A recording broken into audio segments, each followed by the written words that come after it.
So we've established that self-monitoring leads to better and longer-lasting results. We've looked at the most useful physiological measurements and blood tests. Is there anything else we could monitor? Of course there is. And some of those are very useful, some not so much. The point is to know why you monitor something and do it systematically. So let's go over those different things. Food diary, one of the most useful things for anybody, but it is especially beneficial to those who are just starting their transformation story. It is one of the best learning tools. For that reason I suggest it to 100% of people. You don't know what you are actually eating before you have measured it objectively. Some methods that could be used. 1. Use pen and paper. Easy and cheap, but you'll have to calculate macros and calories yourself. 2. Use PC and spreadsheet programs. For example, Excel or Google Sheets. Easier to calculate macros than with pen and paper. 3. Use online food diary apps like www.myfitnesspal.com. There are hundreds, free and quality apps for PC, Mac, Android devices. Activity trackers, good motivational tools. For that purpose they work well, for some time at least. Also for people who want to walk more, the step counter could be useful. As for sleep tracker and other widgets, they aren't accurate or useful enough for an average person to benefit from, yet at least, but the technology is improving fast. But if you want a boost in motivation and don't mind paying for it, go ahead. Heart rate monitors, this is a very useful tool, if you know how to use it.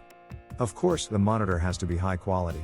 If it is a cheap version, then you might as well not use it at all. What to do with your heart rate data? First off, getting to know how your heart rate acts in different situations is a very good thing to know. For example, changes in resting heart rate can tell about nervous system disbalance. Significant changes in heart rate while sleeping can point to some kind of sleep disorder like sleep apnea. Then of course is the activity heart rate monitoring. This one comes in very handy when doing aerobic exercises, and also monitoring your aerobic improvement over time. Monitoring your heart rate returning to normal after exercise is a good way to analyze your recovery. There are many options which heart rate can be used for. Is the heart rate monitor necessary? Not at all. The easiest way is just feeling your own pulse with your finger whenever you need it, and manage very well without fancy equipment. Sleep diary, useful for almost everybody to do at least once in the lifetime. Take a week or two and write down, at what time you went to bed. How fast did you fall asleep? How many times did you wake up and how long did it take to fall asleep again? At what time did you wake/get up? That night's sleep quality from 1 to 10. Energy levels in the morning from 1 to 10. Any other things that might have affected sleep, or how did sleep affect your day? You might find interesting things about your sleep and little things to improve it. Training diary, this is a must-have tool for anyone who wants to systematically improve their physical performance. Either it is aerobic exercise length, heart rate, lifted weights or steps taken that day. Writing them down is the only way to objectively monitor your performance. You might think you will, but you won't remember those numbers 2 to 3 months from now.